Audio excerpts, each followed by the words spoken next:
Retired Mitchell College lecturer and well-known historian Theo Barker spends a lot of time these days helping people learn about their local history.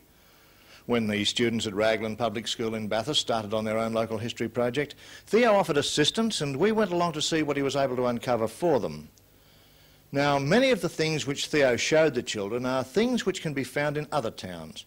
And as many of you are sure to be following the lead of the Raglan students at some time during your school career, there'll be a few ideas in today's program for you. The study of local history is also quite a good family project, so Mum and Dad too might be interested in what we have for you today.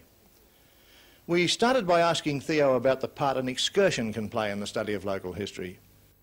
The excursion in studying local history should be regarded as an excursion into the field for the gathering of raw material which should be recorded and taken back to the school where it can be refined and processed into a local history. The raw material can consist of anything which can yield historical information. Too many people have the idea that history is found in old books, and that of course is true and important.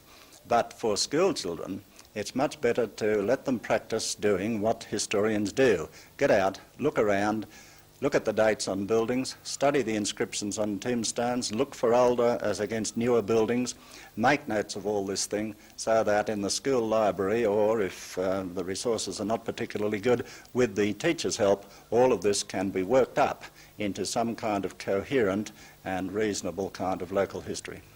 Children, the intersection that we are standing at shows several important things about the history and the growth of our town. If you look over here, you'll see that there are some buildings. The hotel is one obvious one, and what you should notice is that it has a date written on it, 1927. Anywhere in town you're likely to find buildings with a date, so you should make a note so that, because it helps you to decide when the building was built. If you look next door to it, you'll see a funny looking old building which now has Mitchell Batteries written, but we're not concerned about the modern use of that building. What I'm drawing your attention to is that it is an old looking building if you can forget the signs and things which are there and try to imagine it as it once must have been. Can you see, for example, that it is low compared with other buildings? And you see the iron roof. It has a long top on it. The highest part of the roof, which runs along parallel to the ground, is called the ridge. That long and low ridge line is a sign that the building is probably very old, and there's another sign which indicates to you that it is a building from long ago. Look at the door. I'm not talking about the big doors. There's one on the left and one on the right, but I'm talking about the small door in the middle. Underneath the sign which says Mitchell Batteries, do you see that that door opens onto the corner? Do you understand what I'm talking about there? That indicates to me, and you should look for this sign, that the building was once an old store or an old hotel. There are lots of buildings like that in old towns, and even not so old towns in the central west. The shopkeeper or the publican liked to have a corner position, and when he built his shop on the corner, he liked to put the entrance door right on the corner because the theory was that it would attract people walking up both streets. If the door was on one side, the idea was that people might go in there, but others wouldn't see the door and would walk past, so the door was intended to entice them in, do you see? Now, if you come over here, you will see another group of buildings which look fairly modern now, but when you look at them closely you can see that they were probably older too. And around the corner, just on our left, you'll see that the name of the shopkeeper is written on the wall in the same sort of lettering as the words General Storekeepers. The words General Storekeepers are not painted on that building, they are built onto it. Do you see the difference? The builders put the letters on in the material that they were using. It might have been cement, concrete or something like that. And round the corner where it says Healy and Sons, it's in the same form, and what you learn from that is that that shop was probably built by a man called Healy. Built as distinct from operating it. Do you see the difference? So, sometime in the future, it might be possible to find out who Mr. Healy was and how long ago he built his store. Names are one of the most prolific sources of local history knowledge. There are many things to know about names, and one of them is that in Australia, lots of them have changed. There is a whole history of names which can be discovered, and the ways to find out about them after they have been recorded in the field is to ask old residents to check on any council or shire documents that might be available. Never, I suggest, overlook the importance of names, the names of the streets, the names on the buildings, the names in the old telephone books, the names that can be found anywhere. They are most useful. All see that? There's an old two-storied house which is only a few yards away from those other buildings, but there's something particularly interesting about that building. What do you think it is? It's back to front.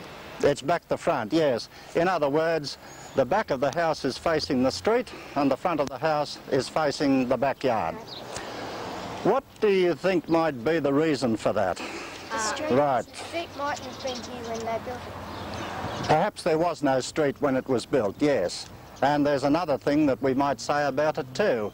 Without the street, and probably that it was the first house built in this area. Because if it was the first house, it didn't matter which way the owner faced it, particularly if there's no street. Therefore, we'll assume that that house was the first one built in this area and there was no street here when it was built. As a matter of fact, I can tell you what it used to be. It was an old Methodist manse. The manse is the house where the minister lives, and it was, in fact, in the middle of a big paddock. And there was nothing else around when it was built sometime in the 1870s. Any questions? In the process of gathering field knowledge, the usual teaching techniques of observation, the asking of questions, and plain telling by the teacher should be borne in mind, and they ought to be all used, together with any other techniques, and kept in proper balance and proportion. Children should be encouraged to ask questions. There are no silly questions when it comes to this. It is only by eliminating the so-called silly questions that one begins to realise what the significant ones are. And the end product of all this, the teachers telling the answers to the questions, the observation which they make in the field, is to form an hypothesis. History is always hypothetical. Nobody, despite anything that might have been said to the contrary, has ever written a definitive history. Somebody will come along years afterwards and rewrite it, and that is the way it should be. But the techniques should be followed and encouraged. This is another of the churches in the part of town that we're studying. It's a Church of England, and it's obviously fairly old, as you can see by the dating of objects on the ground, particularly buildings, is done by stages. After some practice, the children can estimate when a building might have been built just by the architectural style. And it's necessary to look around to see if there's anything which gives a date. Very often it may be a date high up on a steeple or somewhere like that. It might be a foundation stone, or it might be a notice board. And there is a third stage in this too. At some later stage, this is part of the follow-up, perhaps confirmation of the date can be found. There is a word of warning also about dates. Sometimes they don't mean exactly what they seem to mean. Sometimes the date refers not to the whole building but to a particular part of it, so that dates should be considered very carefully. This tower was erected by Charles Edward, Bishop and Mrs. Camage, Easter 1901. It says that the tower was erected. Can you infer anything from that about the whole building or the rest of the church? Does it? They're all built in separate stages. That's very good. The building came in separate stages. The tower, not the church, was erected in 1901, so that tells us that the original part of the church was obviously earlier or later. Older. That's right. And in fact that makes it more likely that the old original church was in fact built about 1875 or thereabouts. That's an unusual looking gatepost. There are two of them, you see, through the entrance to the church. Stay there while I move around here. What do you think this might have been? Yes. A lamppost? It might very well have been a lamppost because people would want the entrance to the church to be lit up, wouldn't they? Yes. But what do you think might have been the power that was supplied to this lamppost? You can see it's not electricity, not now. Gas. Can you see, what did you say? Gas? Gas. It might, in fact, it was gas. The thing that makes it certain that it was gas is this pipe, which appears coming out of the ground. In the old days, there would have been a gas mantle. That was the equivalent of an electric light globe on there, and somebody would have had to light that there, and then it would have had a glowing light so that people could see from a distance. That tells us something about the age of this church, because now it seems certain that these posts must have been put in after our town got its gas supply, and I suppose we could assume that it was before our town got an electric supply, because it's likely that if there was electricity that might have been used as more convenient at that time. Very good. Detailed examination comes with skill and practice, and children, I think, should have their attention directed to the need for it. It's easy to pass a small object or even a small feature on a building without giving it much thought, but sometimes there is just as much history to be found in the object as there is in the entire building itself. This is obviously an old house made of brick. The appearance of the front of it suggests that it's old, but when you look at it you would think there was nothing unusual about it. It just looks like an ordinary house, something typical of the 19th century. Do you agree about that? Yes. Let's walk down here now and see if there's more to be seen, though, when we can look down one of the sides.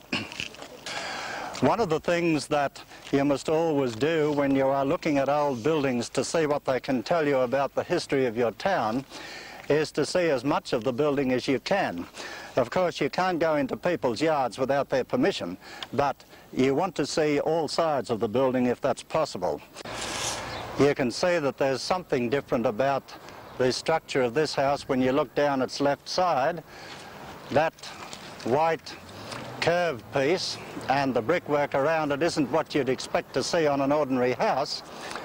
You might care to make a note about that, or even to do a little sketch of it, because in a moment we'll go around the other side of the building and see if we can find out what that is.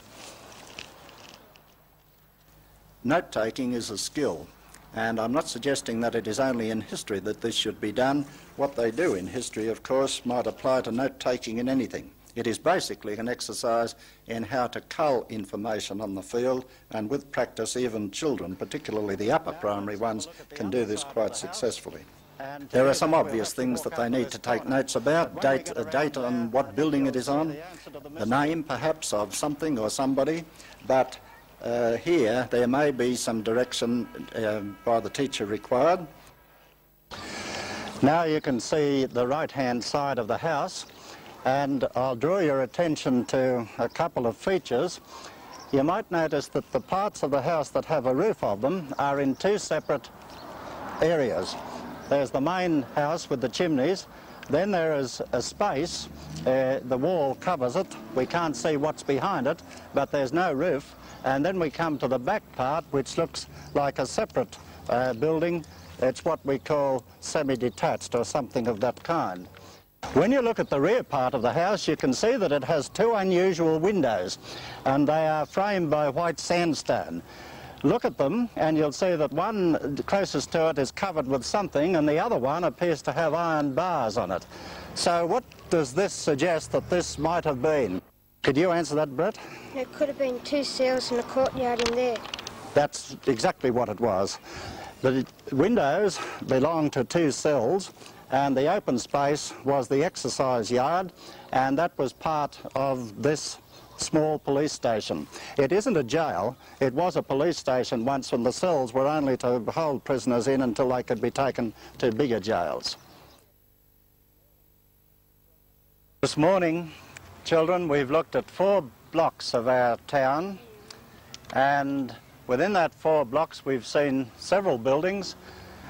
Most of those things that we saw, all of them in fact, go by the name of services. That means that they are services that are provided for the use of the local community. Churches, schools, police stations, shops and so on.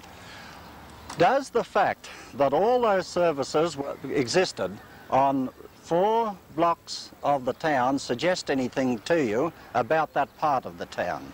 Really? That's right. You're on the right track exactly.